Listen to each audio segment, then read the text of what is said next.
To UG entrance examination batch 24/7। आप सभी लोगों का 24/7 के चैनल पर बहुत बहुत बहुत सारा स्वागत है। सीयूईटी के एप्लीकेशन फॉर्म्स आ चुके हैं। स्टूडेंट्स बहुत ही तेजी से फॉर्म फिल करना शुरू कर चुके हैं, लेकिन उन्हें ये चीज नहीं पता कि अगर वो अपने सीयूईटी एप्लीकेशन फॉर्म्स को ढंग से नहीं भरेंगे तो उनके फॉर्म्स के रिजेक्ट होने के चांसेस भी हैं। सो आज की इस वीडियो में मैं आप लोगों को बताने वाली हूँ कौन कौन सी चीजें हैं जो आप लोगों को गलत नहीं करनी है, और आप लोग नहीं चाहते हो अगर कि आपका एप्लीकेशन फॉर्म रिजेक्ट हो जाए। सो प्लीज इन गलतियों को बिल्कुल मत करना। बहुत सारे बच्चों को ब्रोशर में ये लिखा हुआ दिख रहा है कि करेक्शन विंडो ओपन होगा, लेकिन करेक्शन विंडो ओपन होने के बाद भी बच्चे बहुत सारी गलतियां करते हैं। और सबसे बड़ी चीज ये है कि करेक्शन विंडो की भी कुछ गाइडलाइंस हैं कि उसमें कुछ पर्टिकुलर्स ऐसे हैं जो कि आप लोगों को दोबारा फिल करने के लिए नहीं मिलेंगे। सो वो कौन सी चीजें हैं आइए देखते हैं। फटाफट से उन चीजों को अपनी कॉपी में मेंशन करना शुरू कर दीजिए। ध्यान से मेंशन करिएगा, प्लीज गलती मत करिएगा। बहुत सारे बच्चे सिर्फ और सिर्फ सीयूईटी का एग्जाम इसलिए नहीं दे पाए क्योंकि उनका एप्लीकेशन फॉर्म रिजेक्ट हो गया था। तो आज की इस वीडियो में मैं आपको स्टार्टिंग से लेकर के एंड तक के आपके कॉलेज तक जाने की जो फॉर्म रिजेक्शन है उसके बारे में बताने वाली हूं। सुनिएगा ध्यान से। सबसे पहली चीज, आप जब अपना फॉर्म भर रहे हैं ना, भरने के बाद आपने जो फीस पेमेंट वगैरह कर दिया है ना, तो ही आपका फॉर्म एक्सेप्ट किया जाएगा। लेकिन उसके बाद भी कंडीशंस आती हैं कि देयर आर सर्टेन थिंग्स जिस पे आपका फॉर्म रिजेक्शन हो सकता है, राइट? बहुत सारे बच्चे सब कुछ सही फिल करते हैं, लेकिन सब कुछ करने के बाद वो फी पेमेंट नहीं करते हैं। तो अगर आपने फी पेमेंट नहीं किया है यानी कि आप सीयूईटी का एग्जाम नहीं दे पाओगे। Please be particular about this. बार बार आपको ऑप्शन भी नहीं मिलेगा कि आप इतनी लंबी डेट तक जो है सीयूईटी का फॉर्म फिल कर सकते हो। टाइम इस बार कम है, सब कुछ जल्दी जल्दी हो रहा है। पिछली बार अप्रैल तक आपका एप्लीकेशन फॉर्म ओपन हुआ था, अभी आपका जो एप्लीकेशन फॉर्म है वो फेब में ही स्टार्ट कर दिया गया है। आपको सीयूईटी और 12 की प्रिपरेशन अपनी साथ साथ ही करनी है। Now let's discuss on those things जिसमें आपको बहुत ज्यादा ध्यान रखना होगा कि आपको क्या पर्टिकुलर्स हैं जो आप बिल्कुल भी गलत मत करो। सबसे पहली चीज, अपना नेम जो कि पर्सनल डिटेल में आता है, अपने फादर का नेम, मदर का name, date of birth, gender, nationality, citizen, ठीक है ना, और आइडेंटिटी टाइप जिसमें जो भी आपकी आइडेंटिटी में आपका आधार कार्ड होगा। इन सब चीजों को बिल्कुल भी गलत मत भरिएगा क्योंकि पर्सनल डिटेल्स को चेंज करने का ऑप्शन नहीं मिलता है। अपना नेम, फादर्स नेम, ये सब बहुत ध्यान से भरिएगा क्योंकि इसको चेंज करने का आपको ऑप्शन नहीं मिलेगा। I am telling you again and again, correction window open भी होगी तो भी पर्सनल डिटेल्स में बहुत ज्यादा आपको चेंजेस करने के लिए नहीं मिलते हैं। पिछले साल भी यही हुआ था, बच्चे परेशान हो गए थे। कोशिश करिएगा आपका नेम, आपके फादर्स का नेम वही हो जो आपने अपनी 10th की मार्कशीट में लिखा था, और 10th की मार्कशीट आपका आधार कार्ड वो मैच कर रहा होना चाहिए, नहीं तो it will create an issue. So personal details should be really very perfect. Personal details जितनी ज्यादा परफेक्ट रहेंगी उतना ही अच्छा रहेगा। पर्सनल डिटेल में कहीं पे भी कोई भी नुक्सान पेश निकलता है तो रिमेंबर दिस कि आपका फॉर्म रिजेक्ट हो जाएगा। You will not be able to go to your dream university. Even अपना एड्रेस भी सही डालना है। एड्रेस पे जो भी आधार कार्ड पे लिखा हुआ है, आपका जो घर का नंबर है वो भी आपको सही डालना है। It should be correct. बहुत इंपॉर्टेंट है ये, प्लीज गलत मत करिएगा। कई बार बच्चे ऐसा कर देते हैं, डेट ऑफ बर्थ का इश्यू जब उनका आता है ना तो वो क्या करते हैं, अपनी रियल वाली डेट ऑफ बर्थ लिख देते हैं, लेकिन भूल जाते हैं कि मम्मी ने तो हमारी स्कूल में कोई और डाली थी। सो वही डालिएगा जो आपकी डेट आपकी 12th की या 10th की मार्कशीट पर है। बहुत सारे ऐसे बच्चे हैं जो अभी 12th का एग्जाम अपीयर कर रहे हैं तो उनको टेंशन लेने की जरूरत नहीं है, वो अपने 12th के एग्जाम्स में अपीयरिंग डालेंगे। जो ड्रॉपर हैं वो अपना मेंशन कर सकते हैं 12th as exam. Right now we'll move ahead, हम थोड़ा सा आगे बढ़ेंगे और आपको 2-3 चीजें और बताएंगे कि क्या चीज जरूरी है। सेकेंड टास्क आपका उतना ही इंपॉर्टेंट होता है जितना कि आपका पर्सनल डिटेल है। सेकेंड टास्क आता है आपका डॉक्यूमेंटेशन का। डॉक्यूमेंटेशन एक अहम पार्ट है, बहुत जरूरी पार्ट है जो कि आप लोगों को कंसिडर करना बहुत ज्यादा जरूरी है। मैं थोड़ा सा नीचे आ जाती हूँ और यहाँ पर मैं आपको एक चीज दिखाऊंगी जो बहुत जरूरी है आपके लिए। इस साइड से थोड़ा सा मैं नीचे जाने की कोशिश करती हूँ।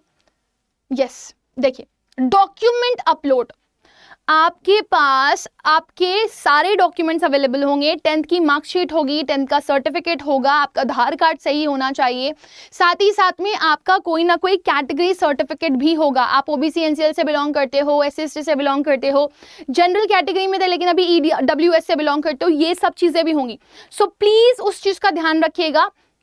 1 अप्रैल 2022 के बाद का होना चाहिए आपका रजिस्टर्ड ये डॉक्यूमेंट, राइट। और जो भी आप डॉक्यूमेंट अपलोड करेंगे, जिस भी डॉक्यूमेंट को आप अपलोड करेंगे, उसकी जो इमेजेस है उसका साइज यहाँ पर आपको दिया गया है 50 KB to 300 KB। प्लीज ध्यान रखिएगा जो आप अपना फोटो लगा रहे हैं वो उल्टा ना हो, ठीक है ना।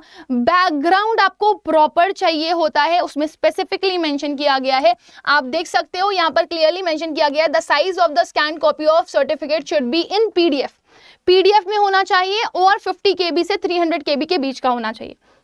दिख रहा है आप लोग को, क्लियरली विजिबल है, समझ में आ रहा है ना। बाकी आपके जितने भी डॉक्यूमेंट्स की बात करी गई है वो यहाँ पर कर दी गई है, आप ऊपर थोड़ा सा स्क्रॉल करके देख सकते हैं।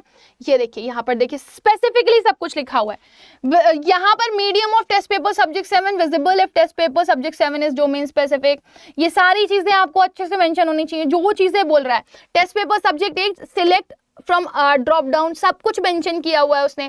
कैंडिडेट का जो फोटोग्राफ है उसमें आपका 80% फेस होना चाहिए। आपके फेस पे मास्क लगा हुआ तो आपका फॉर्म रिजेक्ट हो जाएगा। कुछ लोग कैप लगा करके फोटो खिंचवा लेते हैं, वो भी नहीं चलेगा, ठीक है। कैप लगा करके फोटो नहीं खिंचवानी है, please try to understand this, ठीक है ना। और आपका जो फोटो है वो JPG या JPEG में नहीं होगा तो फिर आपका फोटो अपलोड नहीं हो पाएगा, रिमेंबर दिस। और फोटो की जो आपकी साइज दी गई है वो 10 KB से 200 KB की दी गई है। सिग्नेचर की बात आती है, सिग्नेचर भी बच्चे बहुत एकदम गुचड़ पिचड़ कर देते हैं या फिर उसका स्कैनिंग प्रॉपर नहीं आ पाता, उल्टी हो जाती है, तो ये सब का ध्यान रखिएगा। सिग्नेचर भी बहुत मैटर करती है और ये भी JPG या JPEG में ही होनी चाहिए। इसका 4 KB to 30 KB के बीच में आपका बोला गया है स्कैन सिग्नेचर होना चाहिए। आप लोग अगर अपनी इमेजेस को कन्वर्ट नहीं कर पाते हो, आप चेक करवा लेना, आप कैफेटेरिया चले जाना, वहां पे काम हो जाएगा। आपके पास घर पे लैपटॉप है तो आप सर्च मार लेना, आपका JPEG का कन्वर्जन आ जाता है, JPEG में कन्वर्ट करके ही तभी आप अपलोड कर पाओगे, वरना फॉर्म फिल नहीं कर पाओगे। और अगर आपने फॉर्म फिल कर दिया है और आपकी सिग्नेचर उल्टी है, फोटो उल्टा है, फोटो में 80% आपका फेस नहीं दिखाई दे रहा है, तो फॉर्म रिजेक्शन के चांसेस पक्के हो जाते हैं। सो डॉक्यूमेंट बहुत बड़ी चीज होती है और कोई भी डॉक्यूमेंट आपका फेक नहीं होना चाहिए, नहीं तो आप 3 साल के लिए खारिज कर दिए जाओगे, आपको पेपर देने के लिए नहीं मिलेगा CUET का। So please be particular about this कि आपके ही डॉक्यूमेंट्स हों, किसी और के डॉक्यूमेंट्स मत अपलोड कर देना जल्दी जल्दी में, है ना, या फिर ऐसा ना हो कि कोई फेक डॉक्यूमेंट अपलोड कर रहे हो क्योंकि उसके चार्जेस हैं। So remember this is really very important. Third condition आती है आपकी सब्जेक्ट कॉम्बिनेशंस की। आपको अपने जो भी सब्जेक्ट कॉम्बिनेशंस चूज करने हैं वो बहुत ध्यान से चूज करने हैं। सब्जेक्ट कॉम्बिनेशंस का जो एप्लीकेशन फॉर्म का रिजेक्शन होता है वो आपके आखिरी पड़ाव पे होता है। CUET का एग्जाम तो आप दे आओगे, है ना। सपोज आप जा रहे हो BHU में BSc करने के लिए इन मैथमेटिक्स और आपने PCM नहीं लिया, आपने हिस्ट्री, ज्योग्राफी और साइंस ले लिया। सो जब उसकी एलिजिबिलिटी क्राइटेरिया ही PCM है तो फिर आप उस एग्जाम के लिए एलिजिबल नहीं होगे। वो कोर्स और वो यूनिवर्सिटी आपको अपने आप डिक्लाइन कर देगी कि भाई नॉट वैलिड कॉम्बिनेशन, रिजेक्ट। अगर आप दिल्ली यूनिवर्सिटी के लिए जा रहे हो, एक लैंग्वेज 3 डोमेन मैक्सिमम कोर्सेज के लिए जरूरी है, तो अगर आपके पास वो सब्जेक्ट कॉम्बिनेशन नहीं है, एक लैंग्वेज के साथ 3 डोमेन बाहर, आपने एक लैंग्वेज लिया है, एक GT लिया हुआ है, तो फिर आप कुछ ही गिने चुने कोर्सेज के लिए अवेलेबल हो। समझ में आ रहा है ना। So please be sure about this कि कोर्सेज को बहुत ध्यान से भरना, अपने दिमाग में देख लेना, दिमाग में सोच लेना, लिख लेना कहीं पर कि कौन कौन से कोर्सेज आपको लेने हैं। मैंने आपके लिए एक वीडियो बनाई हुई है बेस्ट सब्जेक्ट कॉम्बिनेशन की, उस वीडियो को जरूर देख लेना, उससे आप मैक्सिमम कोर्सेज के लिए एलिजिबल हो जाओगे, राइट।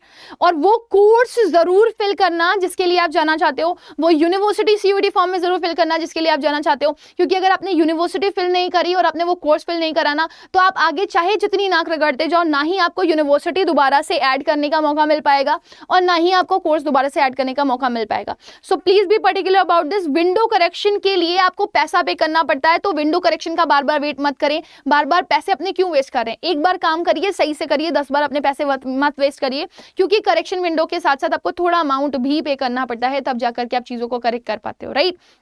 सो ये 3 चीजें आपको बहुत अच्छे से ध्यान देनी है। मैं यहाँ पर आपके लिए वापस से लिख देती हूँ, जो कि बहुत बहुत बहुत ज्यादा जरूरी है।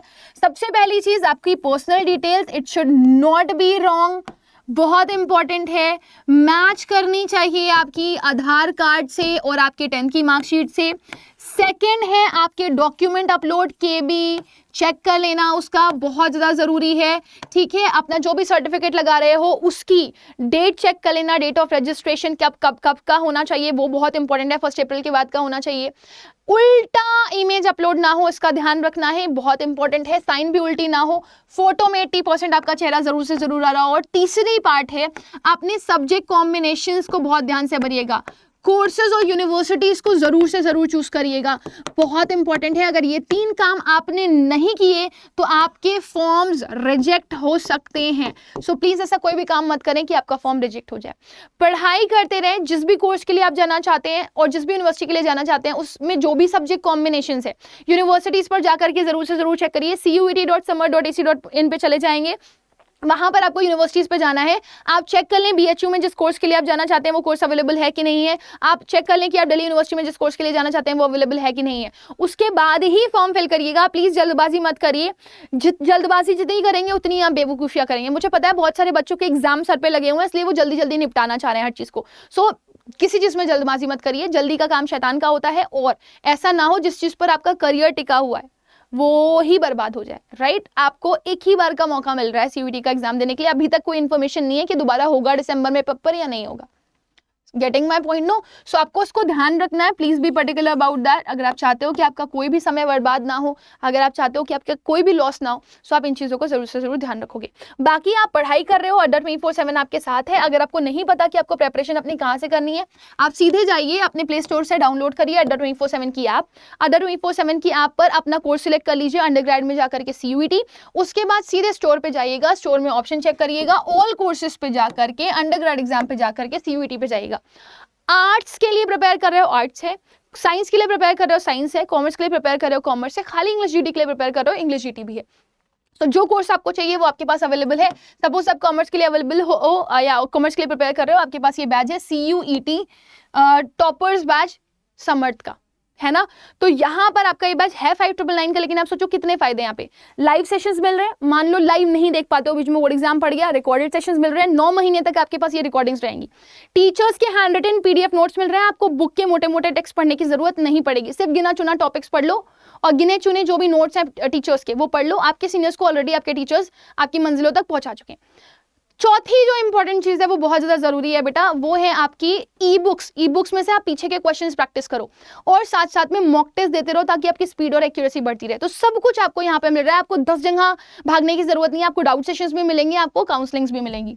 सो 5999 का आपका ये बैच है, आप कोड यूज करना Y484, आपको मैक्सिमम डिस्काउंट यहाँ पर मिल जाएगा। Y484 देखो, जैसे ही आप ये कोड लगाओगे ना, आपको देखो कितने का यहाँ पर डिस्काउंट मिल रहा है। Can you see this? क्या आप देख सकते हो उसको?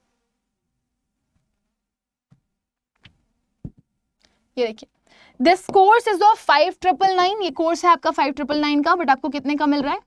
4979 रुपीज का, by using this code Y484। Study hard, work hard. और अगर आपको किसी भी तरह का कोई भी डाउट आता है, वीडियो के नीचे कमेंट सेक्शन में जरूर डालिएगा। I will try to give the answer of that question also. Thank you, bye bye and take care.